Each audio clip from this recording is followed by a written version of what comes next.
콘서트는 그동안 앞에 우리 두 분 공동 대표님께서 말씀하신 것처럼 굉장히 이제 오랜 시간 많은 선생님들의 노력과 수고와 땀방울로 만들어진 준비하는 죽음 웰다잉 동향이라는 우리 이 책을 기념하고 함께 나누는 시간으로 진행하도록 하겠습니다. 저는 일부 사회를 맡은 손주환입니다. 우리 선생님들 오늘 4분이 발표하시고 3분이 토론하실 건데요. 시간은 발표는 10분 내외, 토론은 5분 내외로 이렇게 하겠습니다. 첫 번째 발표는 김경숙 선생님께서 발표해 주실 것이고요. 김경숙 선생님은 연명의료 결정제도에 대해서 그동안 오랜 기간 공부도 하시고 또 여러 가지 활동을 하신 선생님이십니다. 나오시겠습니다. 박수로 환영해 주시죠. 네, 안녕하세요. 김경숙입니다. 저는 지금 현재 그 사전 의료의학서 실천 모임이라는 그런 그 비영리 단체에서 그 상담사로 활동하고 있습니다. 오늘 제가 말씀드릴 거는 그 연명의료 결정제도 그 후, 그러니까 시행된 게 2016년인데요. 그 후 이제 5년간이 어떻게 변했나. 근데 실상은 이 지금 책이 나온 이 시점은 거의 6년이 지났습니다. 그래서 그 상황에 대해서 제가 그간의 현황하고 그다음에 어떤 문제점들과 개선안들이 지적이 되는지에 대해서 말씀드리겠습니다. 이 법은 그 호스피스 완화 의료 및 임종 과정에 있는 환자의 연명의료 결정에 관한 법이라고 해서 굉장히 법이 길지요. 그래서 이게 호스피스 완화 의료하고 임종법이 이제 같이 겹쳐져서 이렇게 길게 됐는데요. 이게 2016년 2월에 제정이 돼서 2년 후인 18년 2월에 시행됐습니다. 그리고 그 후에 2번에 걸쳐서 개정이 됐습니다. 처음에 이제 이 그간에 지금 이제 6년이 다 가까우는데요. 이제 통계는 매년 정부가 이제 월간 단위로 잡고 있는데 이제 10월 지난달 기준으로 해서 작성 인원을 보면 사전 연명 의료 의향서는 약 200만 명이 작성이 됐습니다. 비율을 보면은 여자가 남자의 거의 2배 가까이 많이 작성하고 있고 실제 현장에 나가서도 봐도 여성분들이 훨씬 많이 있습니다. 그리고 이것을 이제 아무래도 나이 많으신 60세 이상의 인구분들이 많이 작성을 하시는데요. 그렇다 하더라도 전체 그 60세 이상 인구 중에서는 현재 13% 정도밖에 작성이 안 됐다고 보시면 맞고요. 19세 이상은 누구나 작성할 수 있는데 이거는 이제 전체 인구의 4%. 그러니까 아직도 홍보가 많이 안 된 상황이라고 보시면 됩니다. 그다음에 연명의료 계획서는 이제 사전 연명의료 의향서를 작성하지 못하신 분들이 마지막에 병원에서 말기 진단이 났을 때 의사와 상의해서 작성하게 되는 거거든요. 이것이 약 12만 4천 명 정도 여태까지 이제 작성이 됐고요. 이 경우에는 남성분들이 훨씬 많습니다. 그리고 이제 말기에 작성하는 경우가 한 65%, 그 다음에 임종 과정에 다 들어서서 작성하는 게 한 35% 정도. 그 다음에 이제 저희 같이 일하는 그 사전연명 의료의향서를 등록할 수 있는 기관들이 비영리 있거든요. 그게 이제 현재 약 한 429개라고 돼 있어서 지역 보건소에 가시면 어디든 할 수 있고 또 건보공단에서 하실 수 있고 그다음에 이제 의료기관이 갖고 있는 데가 있고요. 이제 저희 같은 비영리 단체가 한 34개 정도 돼 있고 그다음에 이제 올해부터 복지관이 참여하게 됐어요. 그래서 아무래도 노인들이 많이 다니시는 거기 때문에 여기를 통해서 많은 실적이 있을 거로 생각됩니다. 그리고 의료기관 윤리위원회 설치 현황은 이게 왜 중요하냐면 그 마지막에 연명 의료를 안 하겠다고 하실 때 이 윤리위원회가 있는 병원에서만 이게 가능해요. 그러니까 아무 병원에서 가서 하시는 건 안 되고 윤리위원회가 설치된 병원에서만 그 결정을 하실 수 있기 때문에 이게 어느 정도 설치되어 있느냐가 이제 굉장히 중요한데요. 현재 그 상급 종합병원이라는 것은 전체 지금 대학 종합병원 같이 굉장히 큰 병원들은 전체가 다 100% 설치돼 있고요. 그 다음에 이제 그거보다 조금 아래 레벨의 종합병원에는 약 60%가 설치돼 있고 요양병원이 상당히 중요한데 이게 지금 현재 한 9% 정도밖에 설치가 안 돼 있습니다. 요양병원에서 돌아가시는 분이 많은데 그래서 이제 정부가 고민해서 해놓은 것이 이제 공용 의료기관 윤리위원회라는 거를 지역별로 12개를 만들어 놓고 거기하고 협약을 하게 해서 이제 업무를 위탁할 수 있게 하는 거예요. 그래서 그러니까 자기네가 자체적으로 갖고 있지 않아도 협약에 의해서 이제 그 연명의료를 중단을 할 수 있는 그런 그걸 주게 됩니다. 그래서 정부에서도 이제 계속 이 요양병원에 그 윤리위원회를 적극적으로 설치하라. 그리고 이제 국가생명윤리심의위원회라는 데가 있는데요. 여기가 이제 연명의료 결정 제도에 대해서 올해 5월 달에 어떤 제도 개선안을 권고하고 했어요. 이제 이런 것들을 좀 거치고, 좀 의견들을 모아가지고 아마 법이 이제 개선되기도 합니다. 지금 보시면은 이제 연명의료 중단, 이제 실제로 얼마나 많은 사람이 자기 연명의료를 중단하고 이제 어떻게 보면 이제 돌아가시게 됐는지 그 이행 현황을 보시면 총 31만 건 정도 돼요, 여태까지. 그 다음에 이제 이 구분을 보면 연명의료 계획서에서 돌아가신 분이 32%, 사전 연명의료 의향서는 7.3%인데 이거는 아직 이제 시행된 지가 얼마 안 됐기 때문에 비율이 낮은 거고요. 이거는 계속 올라가고 있습니다. 그 다음에 이제 이걸 두 개 다 안 썼을 때 할 수 있는 방법이 뭐가 있냐면 가족이 2명이 의사 추정 방식이라고 그래가지고 말하자면은 평소에 돌아가시는 분이 나는 이걸 안 하겠다고 하는 말을 2분 이상이 들었을 때 그거를 이제 증언을 하면 돼요. 그럴 경우가 있고 만일 누구도 들은 적이 없다 그러면 가족 전원이 동의해야 됩니다. 그래서 보면은 그 의사 추정 방식이 약 33.9%, 가족 전원 동의가 35.7% 이렇게 됐는데요. 여기서 지금 자기 결정 존중 비율이 이제 증가하고 있다는 건 뭐냐면 연명의료 계획서나 사전 연명의료 의향서는 이제 자기 결정권을 행사하는 거거든요. 그 비율이 이제 2018년 이 법이 만들어진 초기보다 30%에서 약 39%로 늘어나고 있다는 걸 보여주고 있습니다. 그리고 이제 그 가족 전원 동의는 차차 줄고 있어요. 그래서 많이 하신다는 거. 그 다음에 이제 그러면 이 제도가 갖고 있는 문제점, 그간의 6년간 시행하면서 이제 여러 가지 문제점이 이제 제기됐고 또 그에 따라 어떤 개선안들이 이제 제기됐습니다. 그래서 이걸 한번 살펴보고 이 법이 앞으로 어느 방향으로 가야 할지에 대해서 한번 살펴보겠습니다. 가장 이제 많이 이제 하는 것 중에 하나가 이제 우리나라에는 임종기에 이제 이 자기 결정권을 행사할 수 있게 돼 있는데요. 실상은 현장에서는 아마 의사들은 임종기하고 말기 구분이 상당히 불분명한 것 같아요. 그러니까 또 병세에 따라서도 그렇고 또 의사가 판단하기도 그렇고요. 그래서 상당히 이제 애를 먹는 경우가 많아서 이거를 이제 말기로 통일하자. 그리고 대부분의 국가에서는 다 말기로 적용되고 있습니다. 뭐 서구의 미국이나 이런 뿐만 아니라 가까이는 대만조차도 이제 이게 다 말기로 이제 통일이 돼 있어서 이걸 통일하자는 얘기들이 있고요.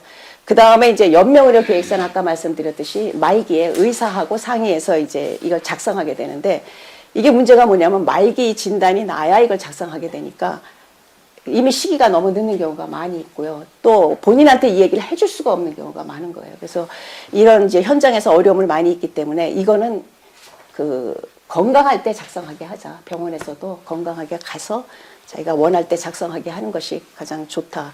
이런 것이 있고 저희가 저도 이제 사전연명의료의향서 작성할 때 보면 제가 세브란스에 이제 나가서 봉사할 때가 있는데 되게 말기 세브란스 암병동이 굉장히 크거든요. 그래서 암 환자들이 오시는데 되게 환자가 오시면은 좀 말씀드리기가 어렵더라고요. 그리고 우리나라 사전연명의료의향서에는 뭐가 있냐면 호스피스를 이용하겠느냐 하는 의견을 물어보는 게 있어요. 그게 실상은 상관이 없는데 그게 이제 이거 아까 호스피스법하고 같이 붙다 보니까 그 안이 들어가서 특히 이제 그분한테 설명할 때는 이제 호스피스에도 설명하면 다 돌아가실 때 뭐 편하게 돌아가신다는데 이러면 얼굴들이 다 굳어지시고 이런 좀 그래서 아무래도 이런 거는 일찍 하는 게 훨씬 낫지 않을까 하는 생각이 듭니다. 그 다음에 이제 많이 제기되고 있는 것 중에 하나가 연명의료 범위의 제한. 이게 뭐냐면 우리나라는 지금 중단할 수 있는 처치가 한 7개 돼요. 뭐 CPR서부터 인공호흡기 등 이거 다 합해서 한 7개 되는데 요거 말고 할 수 없는 것이 이제 인공영양하고 수분입니다. 그래서 이것이 끝까지 이제 이거는 공급하는 걸 뗄 수가 없어요. 그래서 이거에 대해서 이제 많이 얘기들이 있습니다. 그리고 대개 이걸 시행하는 모든 나라들은 이걸 다 선택으로 인공영양이나 공급을 자기가 선택할 수 있게 하고 있어요. 그래서 이것을 우리나라에서도 이제 이 법을 바꿔야 되지 않느냐 하고 이 법이 실상 처음에 제정됐을 때 그때 2011년은 초기죠. 그때 이제 조사를 했더니 거의 국민의 95% 이상이 이 인공영양 공부를 원치 않는다고 했음에도 불구하고 이제 법안이 통과될 때 종교계 등의 이제 반발이 워낙 심했기 때문에 이게 그냥 그대로 통과된 것 같습니다. 그래서 이 문제를 이제 해결해야 될 것으로 보이고요. 그 다음에 이제 무연고자. 지금은 가족만이 그러니까 이제 본인이 써놓지 않았을 때는 가족만이 이 결정을 할 수 있어요. 근데 지금 아시겠지만 지금 독거노인도 굉장히 많고 가족이 있다고 하더라도 가족들이 관여를 하기 싫어하는 경우도 많다고 합니다. 난 모르겠다. 그래서 그렇게 되는 경우에는 이제 병원에서 할 수 있는 방법이 없어서 또 무연고자나 또 미성년자의 경우는 이제 친권자가 이걸 행사하는데 친권자가 항상 그 최선의 이익을 그 생각해서 하는 거 그것도 이제 확실치 않다는 거죠. 그래서 이런 거는 윤리기관 아까 말씀드렸듯이 의료기관 윤리위원회가 있으니까 이런 데서 검토해서 하는 것도 괜찮고 또 외국에 같은 경우에는 그 지정 대리인이 있어요. 제가 그 생전에 내가 가장 믿을 수 있는 사람을 선정해서 지정 대리인을 할 때는 이제 병원이 그 사람하고만 얘기를 하면 됩니다. 근데 우리나라는 이제 가족을 전체를 동원해야 되니까 상당히 이제 번거로워서 병원 의사분들은 이런 그 대리인 제도를 좀 실시하면 얘기할 수 있는 사람이 창구가 통일되지 않겠나 하는 그런 얘기들을 하고 있고요. 그 다음에는 이제 이건 현장의 문제인데 아마 이거는 아마 전산 처리 같은 것이 좀 많이 좀 복잡하고 확인하는 절차가 복잡한 것 같아요. 마지막에 뭐 가족증명서니 뭐 이런 것들 여러 가지를 해야 되기 때문에 이제 이런 단순화가 좀 필요하다는 얘기가 있고 또 이제 우리나라는 법을 만들 때 이제 잘못 내린 사람한테 이제 상당히 좀 페널티가 크게 3천만 원 이하나 3년 이하의 징역 뭐 이런 제도를 아직 시행하고 있어서 이런 것들이 이제 현장 의사들이 좀 꺼리는 요인이 되고 있지 않냐. 그래서 이런 것들을 좀 개선해야 한다는 이야기들을 하고 있습니다. 그리고 이제 네 이거는 이제 저는 이제 요거는 여기까지는 제 그 발표는 이것으로 마치겠습니다. 네. 감사합니다. 자 오늘 두 번째 발표는 우리 정은주 선생님 말기암 환자의 커뮤니케이션에 대해서 글을 쓰셨고요. 우리 정은주 선생님은 또 여러 가지 사회 활동 입양 그죠? 예, 그 문제에 대해서 다양한 활동을 하고 계십니다. 정은주 선생님 발표 이어서 하도록 하겠습니다. 네, 안녕하세요. 저는 암 말기 단계 환자, 가족, 친지, 의료진 간 커뮤니케이션이라는 주제로 이번에 글을 썼습니다. 이 글을 쓰게 된 그 동기는 제가 그 대학교 때 야학 활동을 같이 했던 그 후배가 한 2년 정도 췌장암 투병을 하면서 그 친구를 위해서 이제 우리가 같이 활동했던 친구들이 하나의 그룹이 형성이 돼서 한 10명 정도 친구들이 마지막까지 그 친구 가는 길을 지켜줬던 그 경험이 굉장히 많은 좀 시사점이 있을 것 같아서 그걸 이제 가장 중심에 두고 몇몇 분을 인터뷰했습니다. 의료진, 환자 가족, 그다음에 뭐 그 주변 친구들.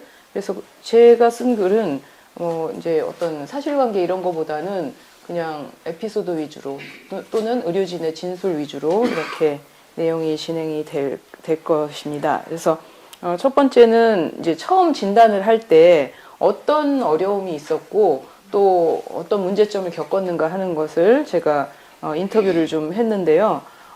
나는 사별하였다라는 책에서 그 공동 저자 중에 한 분이신데 권옥윤 씨라고 아내 사별을 하신 분입니다. 근데 이분의 경우는 저희가 상상할 수 있는 가장 힘든 케이스라고 보이고요.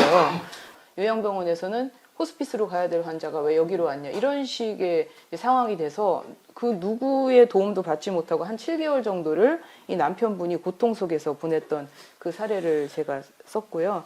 그래서 가족과 주변 사람들이 어떻게 소통을 하는 게 좋을까 하는 예를 제가 썼는데 그 책 하나를 제가 예로 들었습니다.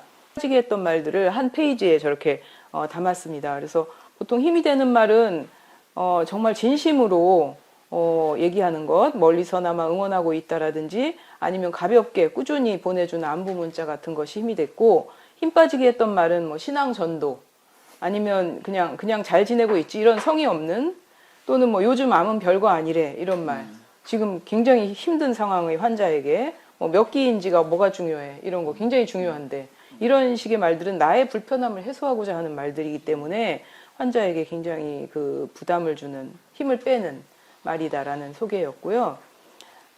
그리고 소통 불가의 마지막 24시간은 아까 말씀드린 그 권옥윤 씨가 아내의 그 임종 시점에 더 이상 뭐 어떤 소통도 할 수 없었고 본인도 아내도 아무 말도 하지 못했던 그 24시간을 생각하면 너무 서글프고 지금도 화가 난다 이런 말씀을 하셨습니다.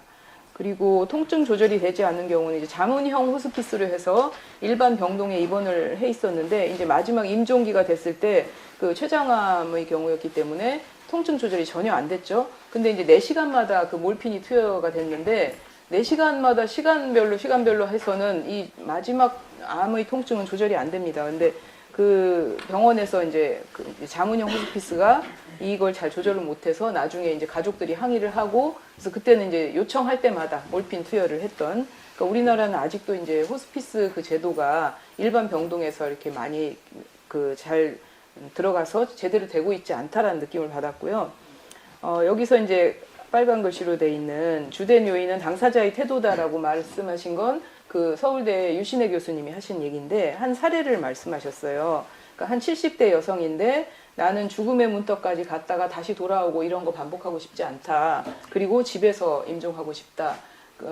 뭐 필요하다면 병원에 오겠으나 되도록이면 나의 의사 존중을 해줬으면 좋겠다. 그리고 가족들도 굉장히 협조적이었다고 합니다. 그래서 이 사례는 댁에서 계속 그 마지막까지 호스피스 팀이 파견이 됐었고 또 그 임종 징후나 이런 걸 가족들한테 자세히 알려줬기 때문에 가족들이 대비를 잘 할 수 있었어요. 그래서 집에서 편안하게 임종을 했고 그 다음에 이제 장내 그 식장 거기에 연락을 해서 응급차가 왔고 응급실 앞에 가서 진단 받은 다음에 온 고인을 모시고 가서 잘 그 마지막 장례를 치렀던 그런 사례를 예로 들면서 가장 중요한 건 본인이 마음의 준비가 돼 있고 열린 소통을 할 자세가 돼 있느냐 그걸 말씀을 하셨고요. 이 사례는 이제 제가 겪은 이 야학 활동했던 그 친구의 마지막 2년간의 얘기를 간략하게 거기 사례로 적었습니다. 이제 이거는 대학교 때 찍은 거기 그 숨진 친구도 여기 있고 또 같이 함께했던 이 친구들입니다. 얼굴들이 얼마나 젊은가 보게. 이게 확대가 안 될 안 거예요. 되네요. 이게 화면이 네 화면이 그래서 제가 이제 20대 때 정말 파릇파릇할 때 찍은 사진입니다. 근데 이때 친구들하고 이제 많이 서로 이제 떨어져서 지내면서 별로 저는 많이 안 만났어요. 근데 제가 웰다잉 강사이기 때문에 그 시간을 좀 가이드를 할 수 있었고 그게 이제 그동안 공부했던 것이 조금은 도움이 됐으리라 생각합니다. 그래서 죽음을 앞둔 만남은 이제 죽기 한 달 전에 그 집에 가서 거실에서 모여서 다 울고 웃고 기도하고 또 옛날 얘기도 하고 그랬던 기억이 있고 그때 이제 이 친구가 내가 헛살지 않았다라는 말을 우리한테 전해줬고요. 그래서 이제 마지막 그 임종하기 일주일 전에 저희가 영상을 만들어서 보내줬어요. 그 야학 활동했던 그 이제 여러 뭐 그때의 그 사진이라든지 그 다음에 우리가 주고받았던 카톡 같은 것도 캡처해서 이제 넣고 그 다음에 뭐 독일에 사는 친구는 악기 연주를 해서 보내고 해서 이제 영상을 딱 만들어서 그 친구한테 보내줬는데 이제 그 의식이 흐려지는 순간에도 그걸 보고 같이 가족들하고 울다가 또 웃기도 하고 그래서 이제 일주기 때 추모할 때 그 가족들이 그 영상을 다시 보면서 너무나 좋았다 이런 얘기를 했습니다. 그래서 이때 같이 영상 만들었던 한 친구가 제안을 한 게 있습니다. 그 죽음에 대한 사례집을 좀 만들어서 그 시기별로 빠지지 않고 해야 할 활동이라든지 아니면 주변 사람들이 어떤 말을 하면 좋을지 또 같이 이제 할 수 있는 것들이 뭐가 있고 어떤 것이 도움이 될지 죽음에 대한 좀 관조를 할 수 있는 그런 사례집을 좀 만들어서 공유를 할 수 있으면 좋겠다라는 제안을 했습니다. 그래서 이제 마지막으로 좋은 의사소통, 결국은 이제 호스피스 얘기로 초점이 모아지는데요. 구체적인 의사소통 가이드라인이 많아져야 하고 또 그 교수님 말씀이 현실 개선의 첫 단추는 결국 돈과 시간이다. 그러니까 이제 서울대 같은 경우에는 초진 진료 시간을 15분 하는 운동이 있었대요. 15분 운동. 그걸 실시했을 때 초진 때는 사실 굉장히 설명할 것도 많고 할 말이 많은데 보통은 5분인데 15분으로 늘리면서 그 효과가 아주 좋았다고 합니다. 근데 이제 이렇게 진행을 하려면 결국은 뭐 투자라든지 병원 제대로 소통이 되는 병원에 대해서 어떤 좀 더 많은 지원이 있어야 된다라는 그런 얘기가 있었고 호스피스에서의 그 행복한 동행 사례들은 책을 참고로 하시면 거기서 마지막 순간까지도 최선을 다해서 가족과 의료진이 그 가시는 길을 함께 할 수 있는 그러니까 동행한다는 그 말이 정말 이제 들어맞는 경우라서 이거는 실제로 우리 사실모 저희 단체에서 이제 찍은 호스피스 활동하신 분이 찍은 사진이라고 합니다. 성모병원에서 그러니까 이렇게 이제 마지막을 보낼 수 있다면 정말 아름답지 않겠는가. 그래서 저 개인적으로는 이제 죽음에서 생명으로 이어지는 어떤 그런 과정에 대해서 좀 더 공부를 해서 많은 할 얘기가 참 이 세상에 할 얘기가 많은데 제 얘기를 들어주는 분은 별로 없더라고요. 근데 이제 저는 아동권리보장원의 입양교육 강사이기도 하기 때문에 개인적으로 죽음 이후에 자녀 사별 이후에 입양을 했기 때문에 그 이제 어떤 그 사별과 또 생명과 이걸 이어지는 과정에 대한 관심이 많습니다. 그래서 앞으로도 그런 활동을 할 생각을 하고 있습니다. 네, 여기까지입니다. 예, 감사합니다. 자, 오늘 세 번째 발표는 최근에 이제 핫 이슈죠, 그죠? 존엄사의 문제. 또 제가 한수연 선생님은 워낙 이쪽 또 전문가시고 우리 또 여기 사무국장을 하시는데 아주 세계적인 동향과 그걸 잘 표현해 주셨습니다. 한수연 선생님 발표하시겠습니다. 박수로 환영해 주십시오. 안녕하세요. 이 책은 그래서 실은 되게 어려운 주제이기도 해요. 그래가지고 어떻게 시작해야 될까. 처음에는 그 법이 개정되면서 세계는 어떤 현황인가 뭐 그 정도만 알아봐주면 된다고 했는데 처음에 법이 개정되면서 굉장히 논의가 막 심화되기 시작했죠. 그러니까 뭐 광기라고 어떤 분은 얘기도 하지만 실질적으로는 그런 것까지는 아니지만 그래서 그냥 이미 제가 쓰는 도중에 외국의 사례나 이런 것들이 아주 잘 소개가 됐어요. 그래서 그냥 사례를 소개하기에는 그래서 고민까지 좀 넣다 보니까 조금 힘들었습니다. 이 책을 쓰게 된 거는 그 호스피스 완화 의료 임종 과정에 있는 환자의 연명으로 결정에 관한 법률. 요 법률을 이제 제정하신 의원님 시절에 그 원혜영 대표님이 이제 저희 공동 대표이시기도 한데요. 그 법이 그동안 계속 개정을 과정을 거쳤지만 조력 존엄사법이라는 걸로 해서 일부 개정안이 나오면서 아주 핫 이슈가 된 겁니다. 그래서 왜 이렇게 조력 존엄사를 해야 되느냐 뭐 이런 부분들에 대해서 굉장히 많이 말았는데 결국은 그 말이 많은 대상자들을 보면 그 과열된 이해 당사자들이었죠. 그렇죠? 그러니까 그 이해 당사자들의 입장은 충분히 이해하는데 굉장히 서로 간의 논쟁의 그 과정 안에서 불필요한 오해들이 좀 많았었습니다. 그리고 또 굉장히 서로 다른 이해 수준을 갖고 있었어요. 그리고 이제 또 사회 편견도 있었죠. 안락사는 마치 생명을 존중하지 않는 것처럼 생각을 하고 그래서 좀 글을 쓰면서 방향이 바뀌었습니다. 고민도 하고 좀 너그러운 관심을 가져야 되는 게 아닌가라는 걸로 해서 고민을 하다 보니까 길어졌습니다.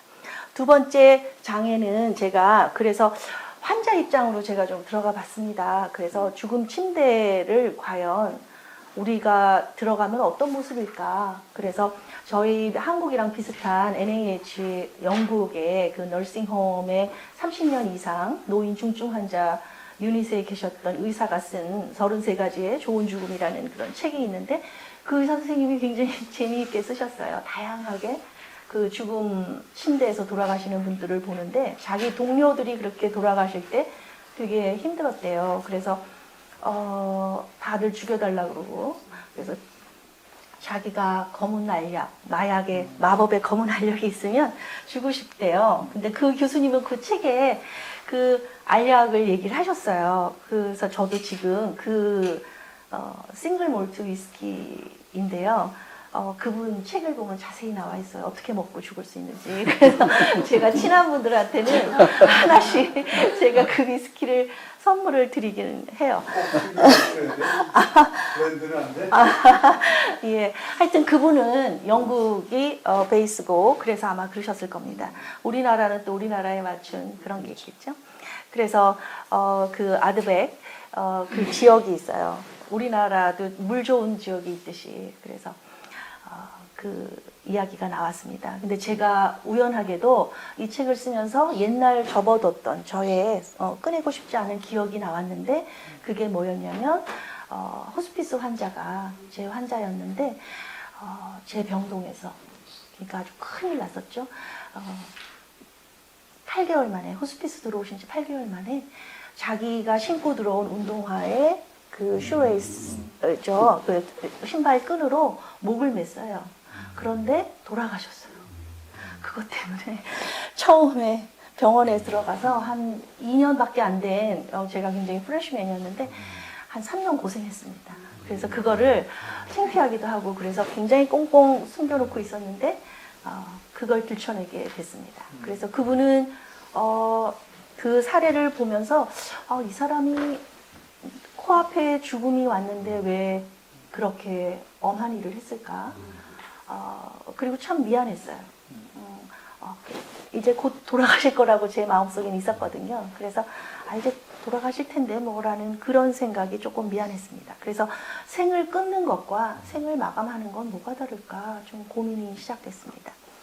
그래서 그 세 번째는 그렇다면 지금 현재 그 안락사법이라는 거가 우리가 알고 있는 그 커다란 덩어리에 그 허상이 뭐냐, 실체는 뭐냐 이런 거를 좀 알아가기 위해서 쭉 조사하다 보니까 큰 주제로 의사 조력의 범위가 중요하더라고요. 그래서 미국을 중심으로 해서 오리건주를 중심으로 해서 존엄사법이라고 하는 것은 실은 미국 대륙의 전체를 다 커버하는 비슷한 법들인데 의사조력 자살법으로 명칭화돼 있고 의사의 적극적인 실은 의사 조력 자살이니까 되게 의사가 들어갈 것 같은데 실질적으로 의사가 정말 많이 들어가는 것은 유럽의 안락사법입니다. 걔네들은 아주 솔직하게 안락사라고 이야기를 하고 있고요. 그래서 제가 여기 요 표는 제 그 안에 있는데 미국 존엄사법의 지금 현재 그 안락사법의 명칭들을 좀 이렇게 써봤어요. 그랬더니 존엄사법 외에도 실은 최근에 어떤 동향이라고 할까요? 동향을 제가 써도 될지 모르겠지만 흐름이라고 할 때 실은 옵션, 초이스라고 해서 되도록이면 환자 중심의 옵션과 초이스를 많이 만들어주는 법. 그리고 굉장히 새로웠던 것은 하와이 같은 경우에는 의료진도 모자라고 시스템도 부족하니까 그냥 우리의 돌봄, 우리의 선택법 이렇게 해서 아예 그 안에 안락사를 하나 선택할 수 있도록 넣었습니다. 그리고 네 번째는 실은 이 안락사법의 가장 두 중요한 포인트가 뭐였냐면 의사와 환자예요. 근데 의사는 설명 의무가 중요하고 환자는 자기 결정할 수 있는 게 중요해서 이 중심의 무게가 어디로 가느냐 이게 참 중요한 우리의 논점이어야 되는데요. 의사의 설명 의무는 실은 환자한테 이 안락사법이 어떤 거라는 거에 대해서 충분히 설명해 줄 수 있어야 되고 또 하나 그 설명을 알아들어야 되잖아요. 그래서 환자는 자기 결정을 하기 전에 의사의 말을 충분히 알았다는 걸 계속해서 입증을 해야 돼요. 그래서 이 법은 결정을 하고도 숙려기간을 몇 번을 거쳐서 이행이 됩니다. 그런 법들의 그 각 조항들을 제 책에서 이렇게 조금 비교했고 마지막으로 처음에 시작했던 것처럼 좀 고민을 해볼까? 그러면 안락사법이 진짜 검은 알약일까? 마법이냐? 환자는 안락사를 선택하면 정말 편안한 죽음을 맞이할까? 호스피스랑은 뭐가 다르지? 뭐 이런 생각을 하면서 고민 첫 번째가 안락사를 선택하면 편안한 죽음을 보장받을 수 있는가? 실은 그 20년 정도 지금 법이 시행됐기 때문에 20년 보고서들이 감사하게도 제가 조사할 때 나왔는데 환자에게 투약하는 처방약들에 대한 부분이 굉장히 알람이 지금 오고 있어요. 그래서 어떤 환자는 먹고 다시 살아났어요. 또 어떤 환자는 5분 만에 딱 그 프로토콜에 따라서 죽었는데 어떤 환자는 104시간, 104일, 시간입니다. 104시간 만에 죽었으니까 고통이 어땠는지를 아무도 모르는 거예요. 근데 죽은 환자한테 물어볼 수가 없잖아요. 그리고 아무도 얘기를 안 해요. 왜냐하면 본인이 그러니까는 문제를 제기해야 되는데 본인이 문제를 제기할 수 없는 상황이었습니다. 그 다음에 만약에 안락사를 선택하면 그러면 뭐가 이 사람을 좀 편하게 해줄까라고 했더니 호스피스 이용 가능성과 이용률은 어떠냐 그랬을 때 다행히도 98%가 네덜란드나 아니면 오리건이나 호스피스를 사용할 수 있어요. 한국은 호스피스가 내셔널 플랜이라서 아무나 들어갈 수 있지만 아무나는 아니지만 기준에 맞으면 미국은 재정적인 지원이 굉장히 많아야 돼요. 그래서 호스피스 들어가는 거를 그러니까 익스프레스라 그래요. 그래서 그 호스피스로 일부러 들어가려고도 노력을 해요. 왜냐하면 그 다음에는 메디케어 모든 거가 다 커버가 되니까요. 그래서 이 두 가지가 어떻게 되고 있는가를 비교했고요. 고민 2는 그렇다면 안락사를 선택한 환자는 의사의 도움을 조금이건 많이건 받을 수 있나? 보장받을 수 있나? 라고 했더니 치매 환자를 네덜란드에서 최근에 안락사를 허용한 의사를 기소했는데 이게 굉장히 어려운 과정을 겪으면서 네덜란드에서 그동안 도와줬던 의사들이 나 이제 안락사 안 도와줄래 이렇게 해서 좀 나오는 경우들도 있었고요.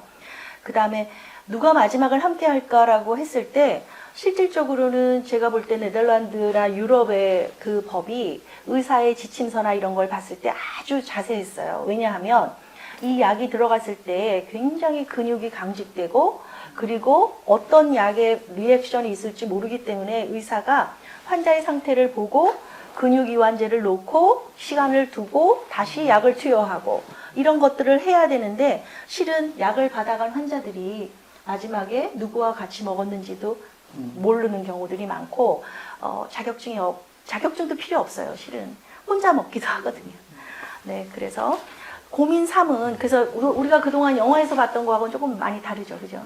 고민 3은 그럼 안락사를 선택한 환자는 모든 조건과 절차에서 평등한가? 여기에서 이 평등은 이퀄이 아니라 페어한 겁니다.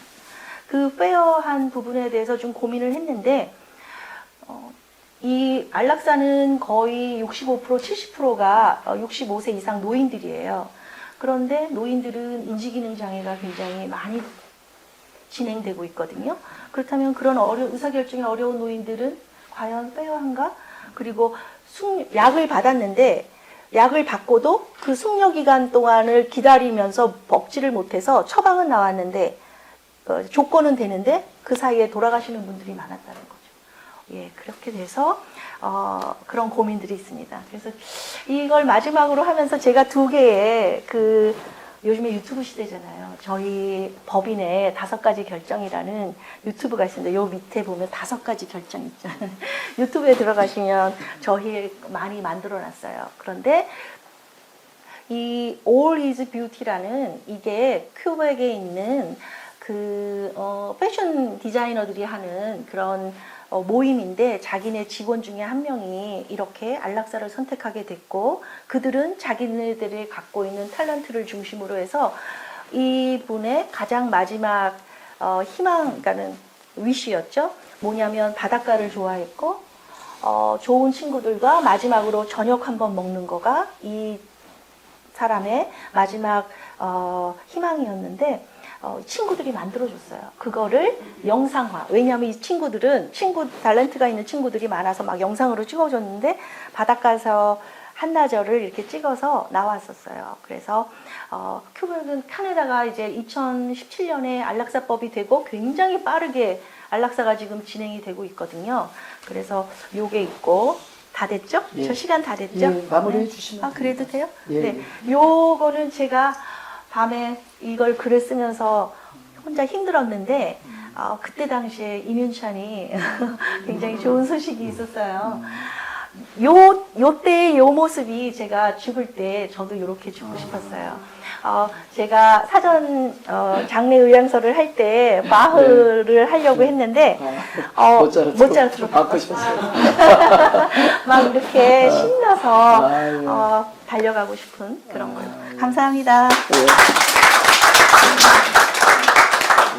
나중에 혹시 뭐 베토벤으로 또 바뀌거나 그럴 수도 있겠네요. 알려드릴게요. 네, 감사합니다. 예. 자, 오늘 발표의 이제 4번째 순서는 우리 김시호 선생님, 예, 학교에서 학생들을 가르치는 선생님이신데 상속 분쟁, 요즘 노인들의 재정적 위기, 예, 또 재정적 학대 문제가 심각한데 그 부분을 아주 또 이렇게 좋은 글로 준비해 주셨습니다. 발표하시도록 하겠습니다. 박수로. 예. 영락중학교에서 근무하는 김시호입니다.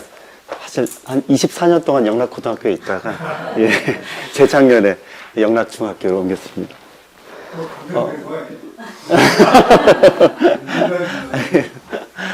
아이들이 더 순진해졌죠. 저도 약간 좀 더 순진해 보이지 않으십니까? 예. 명해지셨어요. 아이들 따라가는 것 같아서. 한순 선생님께서 아까 그 초반에 말씀하신 그 끊음과 마감, 그게 어떻게 다른 건가 되게 인상 깊어서 잠깐 생각을 해봤는데요. 이게 끊음이라고 하는 건 대체로 이제 자사이고 마감은 안락사와 관련된 거라고 생각을 해본다면은 결국 이제 우리가 생을 끊는다는 것은 자존감이 훼손되어서 이렇게 끊는, 고통으로 인해서 훼손이 되든 다른 일로 인해서 훼손이 되든 그거는 이제 자존감 훼손과 관련된 문제인 것 같고, 마감한다는 것은 마무리의 의미가 좀 있는 것 같고, 그것은 자존감이 훼손되지 않은 상태에서 자기 삶을, 자존감을 지키면서 삶을 마무리한다는 그런 맥락에서 이해하면 되지 않을까. 아주 굉장히 갑자기 그런 생각이 들었고, 제가 이렇게 다루었던 상속 분쟁 문제도 역시, 삶이 끊어지는 것이 아니라 삶을 마감하고 마무리를 하면서 자기 자존감과 의미를 지키기 위한 가장 중요한 활동 중에 하나가 아닐까라는 그런 생각을 해봤습니다. 우리나라 유산 상속 양상부터 이제 초반에 한번 다뤄봤었는데요. 뭐 상속계획 1번 자녀 상속이 92.9%, 배우자 상속 85.8%, 사회에 기부하게 따른 어떤 그 계획, 기부할 계획은 0.8%밖에 없는 걸로 나왔는데, 결국 99.2%가 이제 자녀 혹은 가족, 아니면 뭔가 이게 굉장히 자기가 잘 알고 있는 사람들, 은혜를 받았던 사람들에게 이제 기부를 하겠다는 것이고, 사회적 기부에 대한 의식은 조금, 계획은 없는, 의식은 좀 약한 그런 걸로 나와 있는데요. 그래서 이제 그 왜 가족 상속 비율 혹은 지인에게만 이렇게 모르는 사람에게는 재산을 줄 생각이 없을까, 그 부분에 대한 의문이 생겼어요. 그래서 이런저런 자료를 찾다 보니까 보통 요 네 가지 정도로 이야기가 나오는 것 같습니다. 삶의 의미와 보람을 가족으로부터 그동안 얻어왔고, 가족이 내 삶의 가장 큰 의미지 않습니까? 그런 맥락에서 이제 당연히 가족 상속을 하는 것은 자연스러운 일이다. 그리고 두 번째, 인생의 마무리를 잘하기 위해서는 가족들과 잘 지내야 하기 때문에 아직 여생이 남아있는 부분이 있고, 가족들과 그 관계들을 잘 하기 위해서는 가족들에게 서운한 마음을 갖지 않도록 하는 부분도 굉장히 중요하고, 그런 측면에서 이런 이야기가 나왔던 것 같고요. 세 번째는 이제 역시 산업화 시대, 고성장 시대와 달리 저성장 고실업 시대를 살아가야 하는 요즘 아이들 아주 실업률이 높지 않습니까? 사실 예전에는 사실 다 정규직으로 뽑힌다고 생각을 했지, 기간제로 뭐 몇 년 정도 근무를 하다가 이 기간제 근무가 10년 동안 이어질 거라고 아무도 생각하지 않았던 시대였지 않습니까? 90년대까지만 했다 하더라도. 근데 이게 이제 외환위기 이후에 이제 그 계약제가 굉장히 급증을 했고, 문화 자체가 완전히 달라졌고, 요즘은 그게 완벽하게 정착이 되어버린, 그래서 청년이 정규직에 취업하는 건 굉장히 환영받을, 놀라운 일이죠. 굉장히 소수만이 정규직으로 채용이 되는 그런 시대가 되었기 때문에, 그렇기 때문에 이제 자녀들의 어떤 미래가 걱정이 될 수밖에 없고, 그래서 자식들에게 더 많은 재산을 물려줘야 되겠다는 생각을 갖게 되는 것이 자연스러운 일이 아닌가라는 생각이 들기도 하고요. 또 하나는 이제, 사회복지 체계가 빈약했던 산업화 시대에 사회적 도움 없이 재산을 형성했다. 이건 이제, 역시 이제,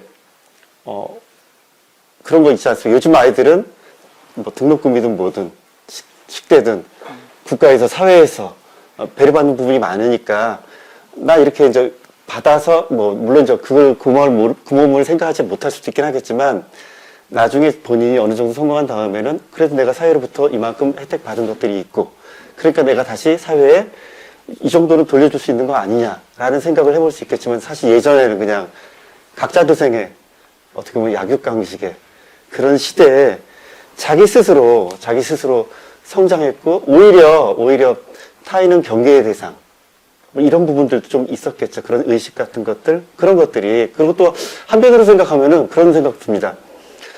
어떤 경제적인 측면에서 결핍의 기억이 또 너무 강하면은, 우리가 결핍의 기억이 좀 강하면은, 어려웠던 시절에 대한 기억이 강하면은, 어떤 먹을거리가 있을 때 우리가 필요한 것 이상으로 과잉 축적해야 되는 어떤 그런 어떤 본능적인 어떤 움직임, 이런 것들도 한몫하지 않았을까라는 그런 생각이 들었습니다.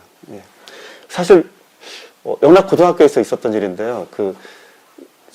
모 기업의 회장이신 분이 대학에 진학할 때 등록금을 선생님들한테 도움을 받았다고. 그래서 나중에 그분이 학교에 와서 1억을 기부하셨거든요.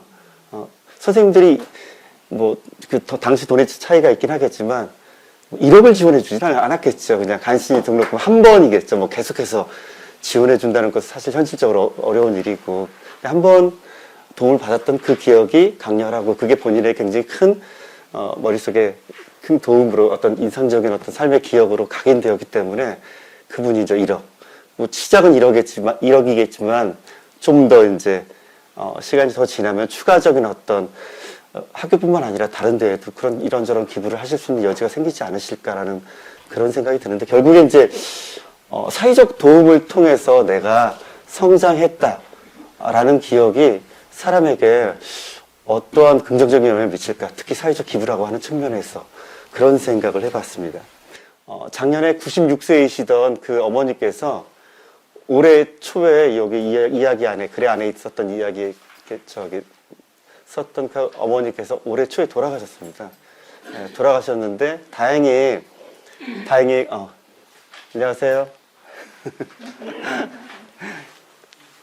김시호 선생님. 네네. 네네. 예. 다행히 이제 큰 문제 없이 가족들 간의 협의가, 거기가 팔남매인데, 가족 간의 협의를 잘 해가지고 그냥 n분의 1씩 정리를 잘 했더라고요. 예, 그래서. 근데 그렇게 가족 간의 관계가 좋으면 모르겠지만, 그렇지 않은 경우에는 분쟁의 소지가 있을 수밖에 없는 그런 부분이 있는 것 같습니다. 저 상속 분쟁 발생 사유는 가부장적이고 성차별적인 상속 방식에 의해서 이제 남자와 여자 간에, 아들과 딸들 간에 이제 상속 배분율이 크게 차이가 나는 경우에 발생할 수밖에 없는 것 같고요. 이 법적 상속분이나 유류분, 특히 유류분을 보장하지 못했을 때 법적 상속 분쟁이 굉장히 많이, 이게 대부분이라는 이야기까지 있더라고요. 그래서 유류분 보장을 해야지 상속 분쟁을 좀 피할 수 있는 게 아닌가라는 생각이 들었고요. 재산 형성 기여한 부분에 대한 불인정, 이것도 문제가 됐고, 역시 이제 무책임한 태도로 가족으로서의 상속권만 주장, 여기 글에서는 천안함 보상금, 국가에서 내준 보상금하고 국민들이 모아준 성금이 있었지 않습니까?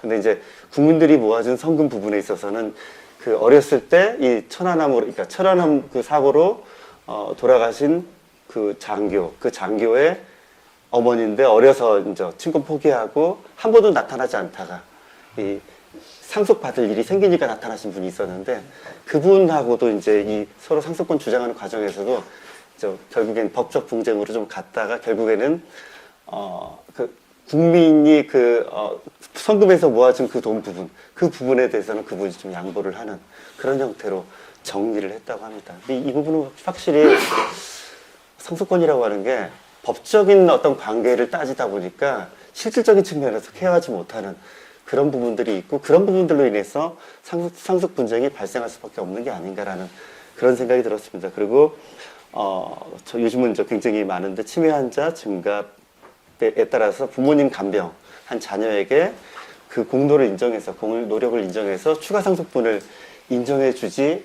줘야 되는데 인정해주지 않는 경우에 또 이런 문제가 발생하는 것 같습니다. 그래서 이 앞에 있는 내용들 바탕으로 해서 상속 분쟁을 최소화하기 위해서 어떻게 해야 할 것인가 좀 생각해 봤는데요. 여기 있는 것이 정말 상속 분쟁을 최소화할 수 있는 핵심적인 방안인지 저도 잘 모르겠습니다. 사실 전혀 자신이 없고요. 근데 대체로 이런저런 책들을 나눠보니까, 살펴보다 보니까 자식에게 재산을 상속하기 전에 분할 증여를 통해서 가족들 간의 관계를 조금 더 다독일 수 있는 여지가 있다. 그러니까 부모님과 자식 간의 관계를 증여라고 하는 관계의 것을 통해서 관리하는, 어떻게 보면은 그런 부분도 이야기하고, 충분한 협의라고 하는 것은 이제 항상 자녀들이 모두 모여서 굉장히 관계를 돈독하게 할 수 있는 계기들이 많이 있어야 되겠죠. 저희 친구 같은 경우는 8남매였는데 정말 쉽지 않은데도 그 집안은 항상 명절 때 8남매가 다 모이더라고요. 화가 난 사람이 있다 하더라도 어떻게 해서든 다독거려가지고 모이는 그런 분위기가 어떤 분쟁 없이 이야기를 무난하게 끌어갈 수 있었던 힘일 것 같은데, 이건 집안마다 워낙 차이가 있어가지고 쉽지 않을 것 같습니다. 차별분 당연히 최소화해야 될 것 같고요.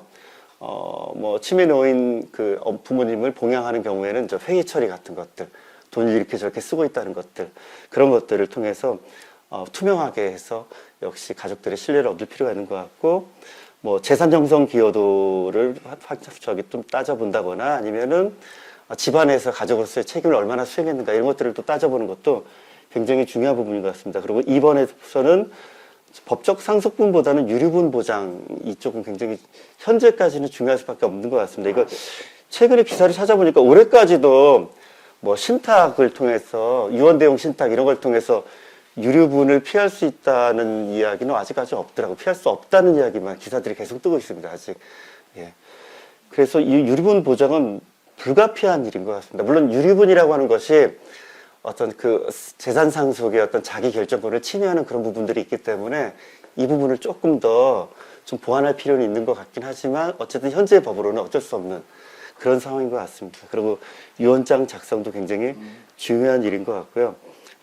특히 임의후견 제도가 이제 굉장히 활용이 되지 않고 있는 부분이 있는데 이 임의후견 같은 경우에는 굉장히 장점이 많습니다. 피의견인의 자기 결정권이 존중되고 노후생활 보장 및 자신의 뜻에 따라서 상속도 가능하고 그래서 굉장히 특히 이제 치매 노인이 급증하는 시대에 굉장히 유효한데 특히 일본 같은 경우도 치매 환자 보유 자산이 일본 GDP의 50%가 3년 전이었다고 하거든요. 지금 더 늘어났겠죠.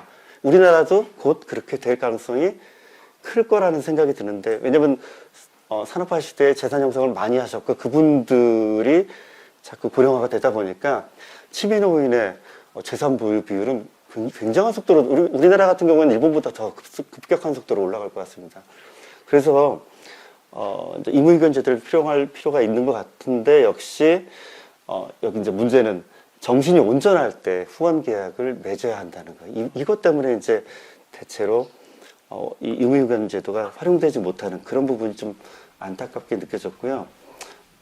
마무리로 들어가서요. 역시 가족 중심적 유산 상속과 급격한 고령화에 따른 상속 분쟁이 이제 급증할 수밖에 없는 그런 상황인 것 같고 그 상황에서는 우리가 아까 말씀드렸던 여러 가지 이 몇 가지 크게 한 4가지 정도인 것 같습니다. 이 4가지에 대해서 관심을 가져야 되는 그런 것 같고요. 그리고 추가적으로 약간 이제 새로운 법적 가족 개념 필요에 대한 말씀을 잠깐 조금 적어 놓았는데 역시 이제 2021년 인구주택 총조사 결과에 사실혼 동성가족 등 새로운 형태의 비친족 가구 원수가 100만 명이 넘는다고 합니다. 이게 인구주택 총조사 결과 2년 전 조사 결과가 그렇거든요. 근데 이제 이들은 상속권은 당연히 없고요. 심지어 이제 화장터에 가서도 화장장에 가서도 시신 인수권조차 시신을 인수할 수조차 없는 그런 문제가 있어서 이쪽 부분을 좀 앞으로 법적으로 좀 정리할 필요가 있지 않을까. 사실관계에 있는 사람들에게 가족으로서의 어떤 상속권이나 추가적인 권리를 보장할 수 있는 여지가 좀 있어야 되지 않을까라는 그런 생각도 좀 들었습니다. 네, 제 발표는 여기까지입니다. 감사합니다. 그러면 오늘 이제 이 4분의 발표와 우리가 그 출간한 이 웰다잉 동향 이 책 전체에 대한 느낌과 소감을 중심으로 우리 3분의 토론자께서 약 5분 정도 시간 이내에 그 토론을 해주시면 좋겠습니다. 첫 번째는 이 동향 보고서가 일반인 대상으로 해서의 여러 가지 웰다잉과 관련된 이슈들을 모아서 낸 첫 번째 책이 아닌가 제가 알기로는 그렇게 생각을 합니다. 우리 그 웰다잉 문화운동 사단법인 이 단체가 처음부터 표방할 때부터 협의의 그런 웰다잉 개념이 아니고 협의라고 그러면 육체적인 생명의 마무리뿐만이 아니라 사회적인 관계의 마무리, 그 다음에 어떤 물질적인 마무리까지를 포함해서 3가지에 대한 마무리에 어떤 좀 역할을 해야겠다라고 해서 한 5년 전쯤에 출발을 한 것 같은데 그 3가지 부분에 대해서의 웰다잉 이슈들을 다 한꺼번에 다 다뤄진 그러나 이제 사회적 관계 마무리는 조금 아쉬운 부분이 있기는 하지만 어쨌든 전반적으로 3가지 웰다잉 동향을 다 한꺼번에 모아서 낸 책으로는 제가 알기로는 처음이 아닌가 그런 면에서 의미가 있고요. 강론에서도 강론 부분이 한 12가지 되는데 제가 썼었던 노인 대상으로의 경제적인 학대 부분도 일반인 대상으로 다뤄진 거는 또 처음이 아닐까 싶고요. 아까 말기암 환자에서의 서로 소통의 문제, 의사하고 그 다음에 또 환자하고 보호자하고의 그 소통의 그런 문제 같은 것도 이렇게 다뤄진 거는 처음이 아닌가라고 생각을 합니다. 그래서 어떤 처음의 의미가 있는 것 같고요. 둘째는 쭉 읽었을 때 마음으로 쓰여진 글이다. 안타까운 마음, 또 아까 21세기의 안락사 문제 다루신 우리 한수연 선생님의 글에서도 그렇고 고뇌하는 마음, 그런 마음들이 담겨진 글이 아닌가. 그래서 그렇게 마음이 담겨진 글이 쓰여질 수 있는 것은 강론에서 6가지가 차례대로 해서 육체적인 생명의 마무리를 쓰셨는데 아까 김경숙 선생님도 그렇고 다 현장에서 일하시는 분들이 문제점을 인지하고 어쨌든 간에 조금이라도 개선돼야 되겠다라는 거기 때문에 그냥 어떤 사실을 다 수집해서 그냥 기자가 신문의 특집 기사 다루듯이 그냥 데이터를 가지고 기사만 쓴 것이 아니라 그런 그분들의 마음이 담겨진 거를 저는 느낄 수가 있었다라는 게 두 번째 소감이고요.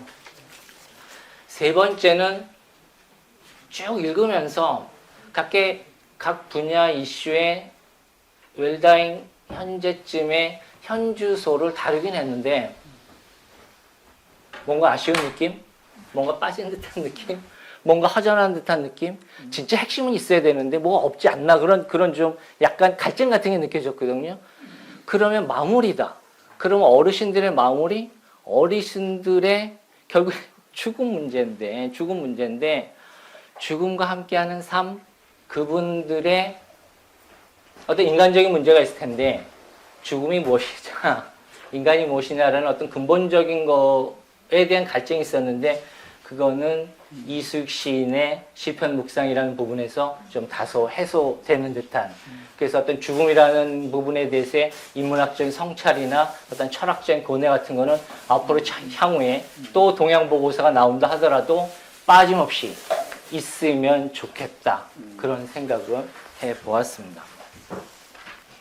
그 다음에 총론에서는 우리 강 교수님이 쓰셨는데 전체적인 분량은 한 33쪽 되는 것 같습니다. 33쪽 되는데 딱 2가지로 방향 제시를 한 것 같은데 한 4분의 분량으로 해서 적극적인 치료에서 돌봄의 방향으로, 육체적인 생명 파트에서 돌봄의 방향으로 간다라는 거를 쓰신 것 같은데 어쨌든 현재 동향이기도 하고 그런 방향으로 가야 된다라는 거를 확실하게 뚜렷하게 방향지 제시한 것 같고, 그 총론 부분을 받아서 처음부터 강론에서 육체적인 생명 마무리, 우리 사회 보시는 우리 손주환 선생님까지 다 그냥 한 절반 정도 분량이 다 그런 치료에서 돌봄의 문제로 가야 된다라는 거를 같이 받아서 쓰신 것 같고, 결국에는 그걸 읽다 보면 한 단어로 수렴되고 귀결되는데 돌봄을 받는 환자나 아니면 또 돌봄을 하는 돌봄이나 결국에는 자기 결정권 문제다. 돌보는 사람도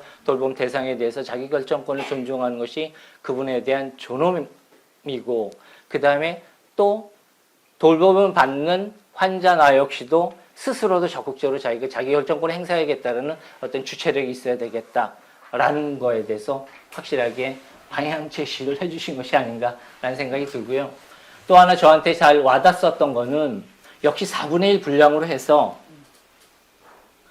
동양 3에서 수면 불평등을 말씀하셨고요. 건강 불평등을 말씀하셨거든요. 그러니까 경제적인 불평등이 소득의 불평등으로 당연히 이어지고 그것은 건강 불평등이고 나중에 마무리 단계에서의 수면 불평등을 말씀하셨는데, 웰다잉의 막연하게 마무리 단계에서의 웰다잉 잘 우리가 문화적으로는 확산시키고 잘 해야 되겠다가 아니라 웰다잉 부분에 있어서도 불평등이 있다. 사회적인 취약계층, 약자들 등등에 대해서 조금은 더 우리가 관심을 가져야 되지 않겠는가. 요즘에 광해 웰다잉 개념 얘기할 때 하나 이렇게 포커싱이 되는 것이 그런 경제적인 취약계층의 어른들에 대해서 조금 더 많이 관심을 가져야 된다는 쪽으로 얘기가 되는 것 같더라고요. 그러나 그것은 강론 부분에서 따로 다루어진 것 같지는 않습니다. 하나의 과제로 다음 후에 나올 과제로 제시해서 말씀하시는 것이 아닌가 싶습니다. 마무리요? 예. 네, 이상입니다. 이사입니까? 이제 그만하겠다라고 했더니 강 교수님이 그 방에서 나가지는 마라. 라고 하셨을 때 그 깊은 포석의 뜻을 제가 몰랐어요. 이 자리에 다시 앉히려고 그렇게 하신 것 같은데, 제가 지난주에 감기가 아주 심하게 걸려서 목소리가 어제까지 안 나왔거든요. 그래서 병원에 가고 막 이랬는데, 이번에도 또 제가 그만두겠다라고 얘기하면 정말 면이 안 설 것 같아서 하여튼 그래서 오늘 이제 오긴 왔는데, 그 여러분들이 다 발표하시고 다음에 발표하실, 그러니까 토론하실 분도 그러니까 책의 내용을 쓰신 저자분들이라 제가 오늘 와서 보고 느낀 게 정말 말씀들을 잘하세요. 왜냐하면 그동안의 그 1년 반 과정을 거쳐가면서 여러 생각을 많이 하고 그러셨기 때문에 그런 말이 아주 자연스럽게, 그리고 책에 못 담은 말을 표현하시느라고 정말 잘하시는데, 저는 중원본 할까봐 적어왔거든요. 적어왔는데도 내용을 좀 많이 뺐어요. 그러니까 아마 카운트를 하실까봐. 근데 제가 이 책을 받아보면서 발간사와 추천사를 이렇게 열심히 읽은 적은 처음이에요. 왜냐하면 발간사와 추천사 안에 이 책에 담은 모든 것들을 압축해서 제목처럼, 소제목처럼 다루신 것 같아서 참 뜻이 깊었고요.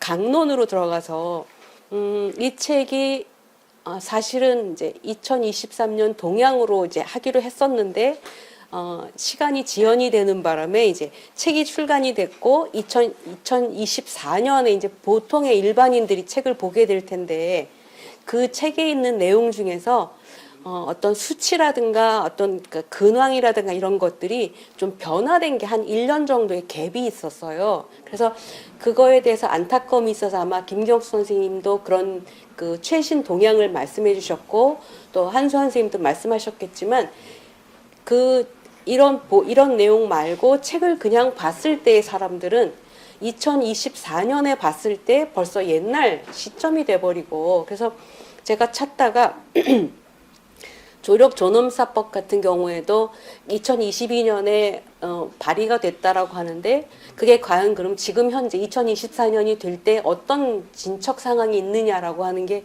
궁금해서 안규백 의원 보좌관한테 문자를 보냈어요. 그랬더니 지금 그 소위에서 아직 그러니까 토론이 잘 안 돼서 계류 중이다.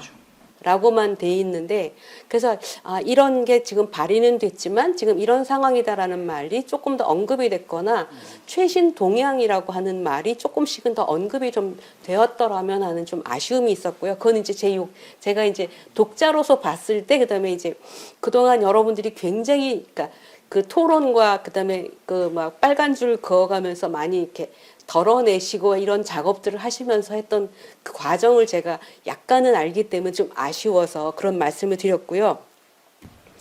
그리고 이제 그 암 말기 단계에서 아까 정은주 선생님이 얘기하셨는데, 그 사례를 듣기는 했지만 이렇게 막상 글로 옮겨 적혀 보니까 글의 힘이라고 하는 게 또 이렇구나. 그래서 새삼 또 다시 감동을 느꼈거든요. 그래서 아마 독자분들도 그런 감동을 느꼈을 것 같고요. 안녕하세요. 성민선이라고 합니다. 저는 이제 앞에서 너무 좋은 말씀 많이 해주셔가지고 특별히 드릴 말씀은 없고요. 그냥 이렇게 발표 내용 들으면서, 그리고 이제 이 책 읽으면서, 또 이제 앞에 선생님들이 거기 토론하시는 내용을 들으면서 정말 죽음에 대해서 다시 또 생각을 해보게 되더라고요. 뭐 누구나 다 마찬가지겠지만 저 역시도 이제 아버님이 거기 5년 전에 돌아가셨고, 그러니까 한 5년 반 정도 거기 누워 계시다가 돌아가셨어요. 그리고 이제 지금 현재 어머님이 또 이제 5년째 이렇게 지금 누워 계시고, 그러다 보니까 굉장히 만감이 교차한다 그럴까요? 그래서 이렇게 많은 생각들이 드는데, 결국 그러니까는 이제 누워 계시니까는 이제 거동을 못 하시잖아요. 그러니까 이제 어차피 돌봄이구나. 그러니까 우리가 맨 처음에 정말 이렇게 그냥 태어날 때도 우리가 누군가의 돌봄을 받지 않으면 정말 살아나올 수가 없었잖아요. 그러니까 우리가 태어났을 때부터 돌봄을 받고, 그 다음에 내가 조금 자립하는 것처럼 사는 것 같다가 또 이제 또 이렇게 노화가 되고 늙으면은 또 결국은 죽음 앞에서 또 누군가의 돌봄을 절실하게 필요로 하는구나. 그러니까는 정말 인생이라는 게 정말 이렇게 결국 혼자 살 수는 없는 거구나. 누군가의 어떤 도움, 돌봄이 필요할 수밖에 없구나. 그런 생각이 들면서 좀 정말 여러 가지로 착잡하기도 하고 또 그렇게 많은 생각이 들었습니다. 저는 이 책을 읽고 이 책을 읽으면서 이제 뭐 여러 가지 생각을 했지만 저도 이 책에서 이제 호스피스에 대한 그런 인터뷰 기사를 하나 썼거든요. 근데 이제 그 우리나라 호스피스의 데모라고 할 수 있는 노유재 수녀님의 그 인터뷰를 썼는데 그 수녀님은 정말 안락사에 대해서 너무나 이렇게 좀 뭐랄까 강경하게 반대를 하시더라고요. 예. 근데 그러니까 이제 수녀님이니까 반대하시는 게 당연하긴 한데 저로서는 사실 거기 호스피스도 찬성하지만 안락사도 찬성을 하거든요. 근데 제가 대학교 다닐 때, 그러니까 거의 86학번이거든요, 제가. 근데 이제 1980년도에 이제 86년도에 이제 대학교에 입학해서 윤리 시간에 그때 이제 중요한 화두 중에 하나가 안락사를 찬성할 것인가 반대할 것인가 이제 그거에 대한 논의였어요. 그러면서 정말 인상 깊게 읽고 이렇게 많은 생각을 하게 했었는데, 근데 뭐랄까 86년부터 지금까지 2023년까지 너무나 많은 시간이 흘렀는데 아직도 안락사에 대해서 이렇게 논쟁이 있고 그렇잖아요. 그래서 정말 많은 고민이 되고 그리고 이제 거기 특히 한수연 선생님이 쓰신 그 안락사에 대한 그 책 보면은 이제 그 의 선생님이 그런 말씀하셨잖아요. 마법의 검은 알약 그거 좀 이렇게 좀 와닿는 게 굉장히 많더라고요. 사실 이렇게 정말 죽음 침대라고 표현을 하셨는데 이렇게 정말 생애 말기에 임종기에 그런 침대에 누워가지고 정말 내가 꼼짝도 할 수 없는 상황에서 그리고 너무나 고통을 받을 때 정말 대부분의 환자들은 마법의 검은 알약을 너무나 이렇게 조금 간절하게 원하지 않을까 그런 생각이 들었거든요. 결국은 그러니까 이제 호스피스 병동이 많이 확대를 해야 되지만은 또 어떤 조력조nom사라든가 안락사 이 부분도 호스피스와 같이 나란히 같이 갈 수 있는 게 아닌가 그런 생각이 들었습니다. 마지막으로 한 가지만 더 말씀드리면은 이제 그 인터뷰할 때 이런 말씀하셨거든요. 그 수녀님이 이제 어떤 영국 작가의 말을 인용을 하면서 그러니까 이제 사람이 죽을 때는 많은 생각을 하게 되잖아요. 그리고 이제 자기의 어떤 삶을 되돌아보면서 이제 뭐 내 삶에 대해서 긍정적으로 느낄 수도 있고 또 부정적으로 느낄 수도 있는데 그 삶에 대해서 나의 돌아온 삶에 대해서 절대 후회하지 마라. 내 삶이 좋았다면 그거는 아주 행복한 거였고 그리고 내 삶이 만약에 굉장히 힘들었고 또 내가 정말 내 삶을 부정하고 싶은 면이 있다면 그거는 또 이제 어떤 인생에 이렇게 큰 경험이다 이런 말씀을 하셨거든요. 그리고 이제 사실 죽음이라는 것이 그 인간이 마지막으로 성장할 수 있는 그런 계기라고 또 하더라고요. 그래서 우리가 정말 죽음을 잘 맞기 위해서 죽음에 대해서 많이 생각을 하고 이제 그런 좋은 기회가 되었으면 좋겠습니다. 이상입니다. 감사합니다. 예, 그러면은 혹시 이제 질문지를 뭐 따로 하신 건 없죠? 그러면 일단 팩트체크 말씀하셨으니까 간단하게 말씀을. 예. 제가 혹시 원고 중에서 이제 특히 이제 숫자로 제시되는 거는 이게 어쨌든 우리가 이제 책임성이 있으니까 좀 팩트 체크를 좀 하겠다고 해가지고 아까 상속하시면서 나중에 상속할 때는 분쟁이 되니까 사전에 이제 분할 정리를 하시라 그랬는데 이제 그거는 팩트로 확인되냐면은 상속을 하면 상속세라는 것은 기초공제가 5억입니다. 그렇죠. 그리고 배우자가 있을 경우에는 5억입니다. 10억까지는 전혀 세금을 안 내는데요. 이거 이제 사전 정리를 하면은 자녀의 경우 5천만 원이 넘으면은 세금을 내야 됩니다. 10년이 되기 때문에. 그렇죠. 그렇기 때문에 이제 세금 문제까지 생각하면은 그게 함부로 이 사전 정리를 하는 그런 말씀하시면 안 된다는 걸 좀 드립니다. 그 다음 아까 숫자 중에 보니까 일본의 사례에서 치매 환자분이 갖고 있는 자산이 GDP의 50%가 그랬는데요. 1년 GDP에 그러니까 그게 아니고 혼선 주는 거죠. 네. 보통 한 나라의 GDP가 전체 자산의 한 6분의 1입니다. 우리나라는 9분의 1인데. 그러면은 그거는 비교를 할 때는 치매 환자분이 가진 재산이 전체 재산이 이렇게 해당하는 거. 그러면은 GDP의 50%면은 전체 자산의 한 8% 정도 되는 겁니다. 그러니까 전체 일본 가족 중에서 치매 환자 가진 분은 50%가 아니고 한 8%, 50에 8% 정도 되겠네요. 그러니까 1년 GDP 이런 그렇게 하면 이제 전체 자산 중에서 오해할 수 있는 그렇죠. 그렇기 때문에 전체 자산 중에 한 8% 정도가 치매 환자를 갖고 치매 이렇게 설명을 환자의 하셔야지. 자산이다. GDP하고는 이 자산 전혀 다른 개념이니까 그런 숫자 표현해 주시고. 그럼 한수연 교수님 말씀하신 중에서 네덜란드가 치매 환자 때문에 그 의사들 그 법률 분쟁 났던 거는 2020년에 대법원에서 완전히 그는 이제 클리어가 됐습니다. 2020년에 대법원. 그래서 작년 2022년이 이제 네덜란드 경우에는 안락사로 돌아가신 분이 한 8,700명. 전체 사망자의 5% 정도 됩니다. 제일 높은 거죠. 그 중에서 치매 환자가 한 288명, 치매 환자. 1년 전보다 한 30% 정도 늘어난다. 그러니까 우리가 보통 안락사의 조건이 두 가지든 하나는 감내할 수 없는 고통하고 그 다음에 치유 불가능성 두 가지 조건을 내보면 지금까지는 감내할 수 없는 고통의 범위를 신체적 고통만 인정을 했는데 이제 네덜란드하고 벨기에는 정신적 고통도 포함시켜야 된다. 치매를 포함시켜서 가지고 그래서 보면은 그 치매에 대한 안락사 부분이 이제 본격적으로 들릴 텐데요. 사실 우리가 이제 암으로 돌아가시는 분은 전체 돌아가시면 한 4분의 1 정도 됩니다. 영하 4분의 1 정도 되는데 지금 우리가 평균 수명이 한 85세 정도 되니까 85세 이상 되는 노인 중에서 좀 절반 정도 치매거든요. 그 계산해 보면은 이제는 치매가 직접적 원인이 아니더라도 돌아가실 때는 절반 이상은 치매 상태에서 돌아가시게 됩니다. 그 지금 아까 이때가 좀 과연 그러면 치매 유병자가 돌아가실 때 거기에 대한 정말 죽음의 질을 어떻게 혹시 다음에 이런 있으면은 이번에 주제 중에서 치매 환자 간병인에 대해서만 기사가 나왔던데 과연 치매 환자의 어떤 웰다잉에 대해서는 조금 더 관심 가지고 생각들었습니다. 예. 이석주 교장 선생님이 아까 평을 하시면서 정말 마음으로 쓰여진 글이라서 더 와닿는다는데 저도 읽으면서 그런 마음을 갖게 됐습니다.